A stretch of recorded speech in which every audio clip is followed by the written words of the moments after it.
એક વખત એક રાજા જંગલમાં શિકાર કરવા માટે જાય છે, સાથે તેનો સેનાપતિ અને થોડાક સૈનિકો પણ હતા.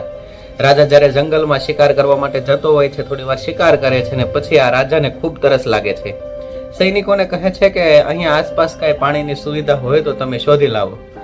સૈનિકો અને સેનાપતિ અને રાજા આમ તેમ જોવે છે તો ક્યાંય પાણી મળતું નથી. પછી થોડે દૂર જંગલમાં જાય છે તો રાજાને એક ઝૂંપડી દેખાય છે ને દૂરથી જ ખબર પડે છે કે આ ઝૂંપડીમાં એક પાણીનો ઘડો છે.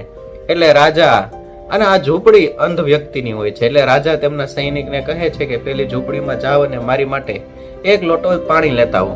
એટલે સૈનિક તે ઝૂંપડીમાં જાય છે અને તે જે વ્યક્તિ હોય છે તેને કહે છે કે એ અંધ, પાણીનો એક લોટો આપ.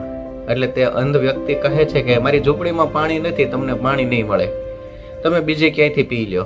એટલે તે સૈનિક પાછો આવે છે ને આ બધું રાજા જોવે છે કે તે અંધ વ્યક્તિએ તેમની ઝૂંપડીમાં પાણી હોવા છતાં પણ ના પાડી દીધી. એટલે રાજા તેમના સેનાપતિને કહે છે કે મારી માટે એક લોટો પાણી લેતા આવો. એટલે તેમનો સેનાપતિ જાય છે ને તે અંધ વ્યક્તિને કહે છે કે એ અંધ, પાણીનો એક લોટો આપ, તેને તેના બદલામાં પૈસા મળશે, સોનાના સિક્કા મળશે. અંધ વ્યક્તિ સમજી જાય છે કે જે પેલો સૈનિક આવ્યો તો તેના કરતા કોઈ ઊંચો હોદ્દેદાર છે, એટલે પૈસાનો રોપ જાડે છે. અંધ વ્યક્તિ ચોખ્ખી ના પાડી દે છે કે મારી ઝૂંપડીમાં પાણી નથી, તમે બીજે કઈ જઈને પાણી પીવો, મારી ઝૂંપડીમાં પાણીની કોઈ સુવિધા નથી. એટલે સેનાપતિ પણ અંતે હારી થાકીને પાછો આવે છે. એટલે રાજા આ બધું દ્રશ્ય જોઈ રહ્યો હોય છે કે તે અંધ વ્યક્તિ પાસે પાણી હોવા છતાં પણ તે અંધ વ્યક્તિ આ સૈનિકને અને સેનાપતિને પાણીની ચોખ્ખી ના પાડી દીધી છે. એટલે રાજા સ્વયં તેની ઝૂંપડીમાં જાય છે ને તે અંધ વ્યક્તિને પ્રણામ કરે છે અને કહે છે કે હે મહાશય, તમારે આ ઝૂંપડીમાં જો પાણીની સુવિધા હોય તો મને એક લોટો જળ આપો, મને ખૂબ જ તરસ લાગી છે, જો તમે એક લોટો જળ આપશો તો તેનાથી મારી તરસ છીપાશે.